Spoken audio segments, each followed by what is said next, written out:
Bonjour et bienvenue sur Flash TV. Aujourd'hui, vendredi 16 décembre 2011, voici les titres de cette édition. Des élus du Conseil général ce matin au chevet des ex-Arastes. 5 ans de prison ferme pour Siti Soumaïla. Le lazaret de la Grande Chaloupe fête ses 150 ans. Madagascar, la problématique des fugues d'enfants.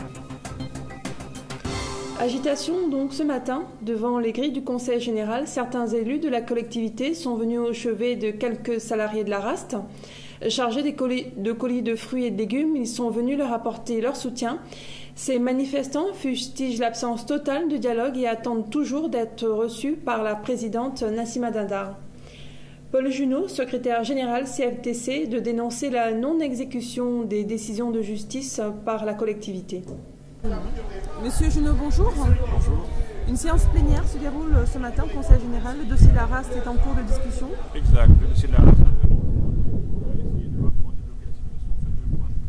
Déjà le premier sur le paiement des indemnités de licenciement concernant la condamnation du Conseil général par le Conseil des prud'hommes de Saint-Pierre. Depuis 1 an, les salariés ont bénéficié d'un jugement favorable et ils sont toujours dans l'attente de leurs indemnités de licenciement. Le Conseil général est toujours dans l'illégalité, refusant de payer ces indemnités sous prétexte qu'il aurait fait appel. L'appel ne suspend jamais une exécution provisoire concernant la créance privilégiée. D'autre part, reste après la question sur les indemnités de licenciement des 700 personnes dont le jugement n'a pas encore été prononcé. De ce côté-là, nous attendons que le Conseil général fasse un accord avec l'AGS pour garantir à l'AGS que son avance serait remboursée au cas où l'AGS aurait raison au final de la procédure. Quelles sont vos marges de manœuvre? Les marges de manœuvre sont réduites quand on a face à soi l'irresponsabilité, l'immaturité, le manque de conscience de la vraie problématique politique. On est face à des élus qui se rejettent la balle en permanence, alors que nous attendons de la majorité, tout simplement, comme ils détiennent le pouvoir de régler le problème, qu'ils règlent le problème et la situation est débloquée pour tout le monde. Quelles vont être les suites de vos actions? Les suites de nos actions, c'est d'abord récupérer les indemnités de licenciement sur le Conseil des prud'hommes de Saint-Pierre et d'autre part de débloquer la situation pour les 700 dossiers, toujours en instance de régularisation, de versement des indemnités par l'AGS, avec un accord garantissant donc à l'AGS le remboursement de son avance au cas où il aurait raison de hausse. Concernant les personnes qui campent devant le Conseil général depuis 17 jours maintenant aujourd'hui? Depuis 17 jours, effectivement, depuis le 30 novembre, on campe là. Et c'est ce campement qui a permis de relancer le dossier qui était aux oubliettes avec la connivence de l'avocat et du Conseil général et de tous les élus de la majorité qui se désintéressent complètement de ce dossier. Justice, le tribunal de Saint-Pierre a condamné hier Siti Soumaïla à 5 ans de prison ferme pour escroquerie immobilière. À la tête d'une agence immobilière fictive, elle était parvenue à vendre des biens pour un montant d'1 million d'euros. La prévenue, qui devra aussi dédommager ses anciens clients, a décidé de faire appel du jugement. Le lazaret de la Grande Chaloupe fête ses 150 ans ce week-end. Parce que l'enseignement de l'histoire des arts favorise chez les jeunes connaissance et sensibilité, le Centre régional de documentation pédagogique vient de publier le second ouvrage d'une collection intitulée Patrimoine, Réunion, Éducation, Culture. Il porte précisément sur le lazaret de la Grande Chaloupe. Entretien avec Bernard Januel, directeur du CRDP.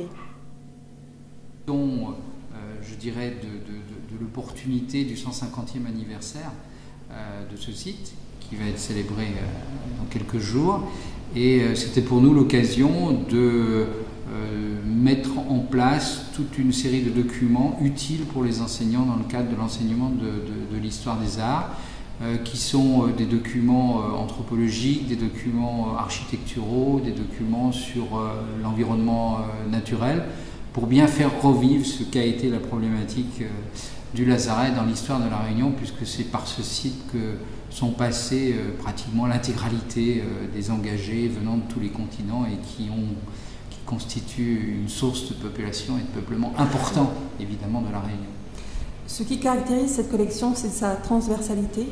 Pour cet ouvrage, donc ont collaboré des historiens, des anthropologues. Pouvez-vous nous en dire un petit peu plus sur cette... Oui, c'est très important d'avoir cette approche croisée. C'était un des objectifs de cette collection, pour faire découvrir aux élèves qu'en matière d'histoire en général et d'histoire de l'art en particulier, il n'y a pas une vérité comme ça qui tomberait du ciel, mais il y a des regards qui sont des regards croisés, et que l'objectif de fond est de permettre aux élèves de se construire au travers de leur histoire et de leur montrer que cette histoire, elle est complexe et qu'il faut savoir lire, croiser, écouter, entendre, y compris des discours qui peuvent paraître très éloignés de ses préoccupations pour arriver à se construire soi-même. Le CRDP est dynamique dans la valorisation du patrimoine à La Réunion, 2 ouvrages par an. Qu'est-il prévu pour l'année 2012 ? Alors en 2012, nous continuons notre travail, effectivement, pour sortir le numéro 3 et le numéro 4. L'un devrait porter sur les arts du quotidien, thématique le mobilier, les costumes, les arts culinaires, qui devrait sortir en principe au mois de juillet prochain. Et puis nous avons aussi en projet un numéro 4 qui va être un numéro transversal qui va être tourné sur la manière dont on met en scène l'art et les productions artistiques, et donc qui devrait être fait avec l'ensemble des musées de La Réunion pour aller un peu dans les coulisses. Pour commémorer cette page d'histoire de notre île, de nombreuses animations sont prévues samedi et dimanche à la Grande Chaloupe. Visite des espaces restaurés, diverses expositions, projections de films, dédicaces d'ouvrages, balades sont au programme. Toutes les informations sur le site du Conseil général www.cg974. Madagascar, aujourd'hui, de nos confrères de Viva Événements, la problématique des enfants en fugue. 60% des fugues qui ont lieu dans la capitale sont issues d'un acte visant à détourner un enfant mineur, ont expliqué ce jour les responsables auprès du service de la police des mœurs et de la protection des mineurs à Anoussi. Ce service retient 1 à 2 déclarations liées à la disparition d'un enfant chaque semaine, information qui est tout à fait le contraire de ce que publient certains médias récemment dans la capitale, disant que l'on retient 4 à 5 enfants perdus tous les jours. Pour cette année 2011, ce service a retenu 32 cas de disparition de jeunes garçons âgés de 15 à 17 ans. 30 d'entre eux ont été retrouvés jusque-là. L'on a noté également 47 disparitions de jeunes filles de cette même tranche d'âge. 44 d'entre eux ont été retrouvés. Le nombre d'enfants de moins de 18 ans qui font l'objet de disparition s'accroît en période de fête, toujours selon les responsables de ce service. Ainsi, 40% de disparitions d'enfants sont donc liées à une volonté pure et simple de l'enfant en question de fuguer.